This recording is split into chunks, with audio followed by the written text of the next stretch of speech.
कक्षा 9वीं के सभी विद्यार्थी ध्यान दें। 10 दिसंबर के दिन आपका जो सोशल साइंस का पेपर होने वाला है, उसके लिए आज हम 23 ऐसे प्रश्न पढ़ेंगे जो आपको 10 दिसंबर के दिन एग्ज़ाम में अच्छे अंक दिलवाने में मदद करेंगे और ये प्रश्न आपको एग्ज़ाम हॉल में भी देखने को मिलेंगे। तो पूरे प्रश्नों को आपको कंप्लीट करना है। ज़्यादा समय नहीं लूँगी, चलिए बिना किसी देरी के शुरू करते हैं आपका पहला प्रश्न। तो इस तरह के ये सभी आपको निर्देशांक देखने को मिलेंगे। ध्यान से निर्देशांक को आपको पढ़ लेना है। तो पहला प्रश्न है आपका, जिसमें आपको सही विकल्प करना है। पहला सही विकल्प है बंगाल में किस वर्ष अकाल पड़ा था? तो इसका आंसर रहेगा 1943 को बंगाल में अकाल पड़ा था। दूसरा है अरब सागर में गिरने वाली नदी है, तो अरब सागर में गिरने वाली नदी कौन सी है? नर्मदा नदी है। तीसरा है हिटलर ने 1939 में किस राष्ट्र पर आक्रमण किया? तो पोलैंड पर हिटलर ने 1939 में आक्रमण किया था। जल्दी से स्क्रीनशॉट लीजिए आप। इसके बाद हम चौथे प्रश्न को पढ़ेंगे। तो ये आपका चौथा प्रश्न है, पालमपुर गांव में कितने प्राथमिक विद्यालय हैं? तो 2 प्राथमिक विद्यालय हैं पालमपुर गांव में। दूसरा है भारत में सबसे कम जनसंख्या घनत्व वाला प्रदेश है, तो इसका आंसर रहेगा आपका अरुणाचल प्रदेश है। अगला है आपका नमामि देवी नर्मदे किस राज्य सरकार द्वारा प्रारंभ की गई?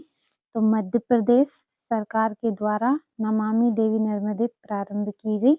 तो ये आपके 6 सही विकल्प हो गए हैं। अगला आपका जो प्रश्न है उसमें आपको रिक्त स्थानों की पूर्ति करना है। तो ये आपका पहला रिक्त स्थान, चुनाव का मतलब राजनीतिक प्रैक्टिस है, तो क्या है? एक प्रतियोगिता है।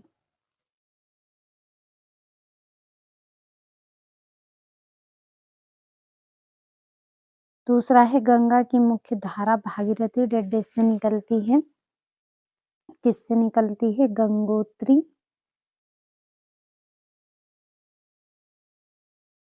हिमानी से निकलती है। तीसरा है वास्तव में देश का हर डेडेस व्यक्ति निर्धन है, तो कौन सा व्यक्ति? चौथा।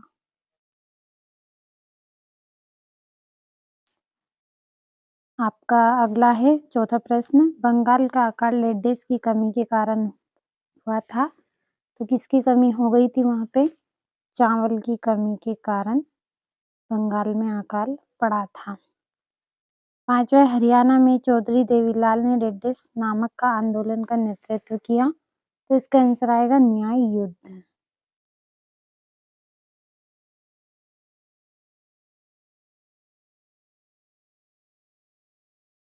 और छठा है जर्मनी के विषय में थर्ड राइज ऑफ ड्रीम्स डेडेस ने लिखी थी, तो क्या लिखी थी उन्होंने? शार्लट बेराट उन्होंने लिखी थी। तो भरोसा रखें, 10 दिसंबर के लिए महत्वपूर्ण प्रश्न है, अच्छे से कंप्लीट करके जाएं एक एक प्रश्न आप। तो जल्दी से अगला जो आपका प्रश्न है उसमें जोड़ियां है आपकी, तो भर लेते हैं। ये आपकी पहली जोड़ी है ब्रह्मपुत्र, तो इसकी जोड़ी रहेगी संगपो। दूसरी जोड़ी है डल झील, तो डल झील की जोड़ी रहेगी आपकी कश्मीर। तीसरी है भारत वन सेवा की स्थापना, तो कब की गई? 1864 को। तीसरा है ऑस्ट्रेलिया को जर्मनी में मिला लिया था, तो इसका आंसर रहेगा आपका 1938। और तेज चलने वाली पवन, तो इसका आंसर रहेगा आपका जेट स्ट्रीम। छठी जोड़ी है औजार मशीन, तो इसका आएगा स्थायी पूंजी। तो ये आपकी जोड़ियां हो गई हैं। अगला आपका जो प्रश्न है उसमें एक वाक्य में उत्तर आपको करने हैं, जल्दी से हम इनके आंसर भर लेते हैं। तो ये आपका पहला है नवीन जनसंख्या नीति की घोषणा कब की गई? तो 15 फरवरी 2000 को की गई। दूसरा है पाकिस्तान में चेनाब से निकलने मिलने वाली नदी का नाम बताइए। तो पाकिस्तान में चेनाब से मिलने वाली कौन सी नदी है? झेलम नदी।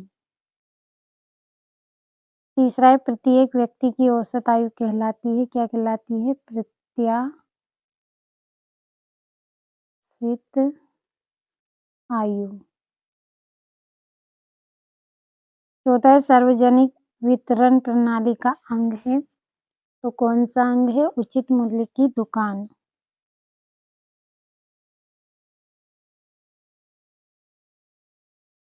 उचित मूल्य की दुकान। और पांचवा, किस नदी को दक्षिण भारत की गंगा कहते हैं? कौन सी नदी है? गोदावरी।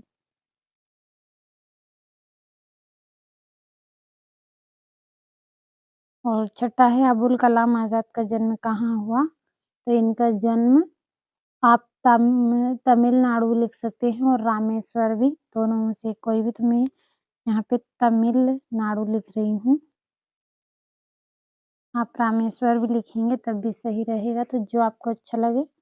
अगला जो आपका प्रश्न है, सत्यासत्य का चयन उसमें आपको करना है, तो आपने स्क्रीनशॉट लिया होगा। बढ़ते हैं सत्यासत्य की ओर। तो ये है आपका पहला सत्यासत्य। केरल में प्रति 1000 पुरुषों पर महिलाओं की संख्या 995 है, तो ये आपका गलत रहेगा। दूसरा है, अन्नपूर्णा योजना दीन वरिष्ठ नागरिक समूह पर लक्षित है, ये भी आपका सत्य रहेगा। तीसरा है, भूमि के पश्चात पूंजी उत्पादन का दूसरा आवश्यक कारक है, ये आपका गलत रहेगा। और ऑस्ट्रेलिया और स्पेन कैथोलिक चर्च के समर्थक थे, तो ये भी आपका सत्य रहेगा। और पालमपुर गांव में पशुपालन मुख्य उत्पादन किया जाता है, तो ये असत्य रहेगा। और भारत में जनसंख्या का वितरण समान है, तो ये क्या रहेगा? ये भी आपका सत्य रहेगा। और ये छठा प्रश्न, सातवां है, वृष्टि छाया प्रदेश क्या है और भारत के किस भाग में दैनिक तापमान अधिक होता है? तो कंप्लीट अच्छे से करिए। ये आपका यहाँ पे 8वां प्रश्न है, वनों के विनाश के क्या कारण है? नमामि देवी नर्मदे परियोजना क्या है और अफवाह तंत्र क्या है? तो ऐसे प्रश्न मैंने आपको बताए हैं जो द्विवार्षिक परीक्षा में आपको देखने को मिलेंगे।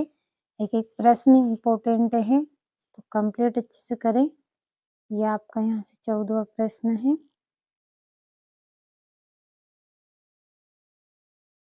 और ये आपका यहाँ से 19वां, 20वां, 21वां प्रश्न है। भारत के मानचित्र में निम्नलिखित को दर्शाना है और विश्व में राजनीतिक संस्थाएं क्यों महत्वपूर्ण है, स्पष्ट करें। और ये आपका 22वां, बांगर व खादर में अंतर स्पष्ट करें और निर्धनता उन्मूलन के लिए सरकारी रणनीतियां लिखिए, या फिर निर्धनता दूर करने के उपाय बताने हैं। तो आज की इस क्लास में जितने भी प्रश्न मैंने बताए हैं, कंप्लीट आप ज़रूर करिए इन प्रश्नों को। बहुत ही खास इम्पोर्टेंट क्वेश्चन है ये 10 दिसंबर के लिए, कंप्लीट कर लें।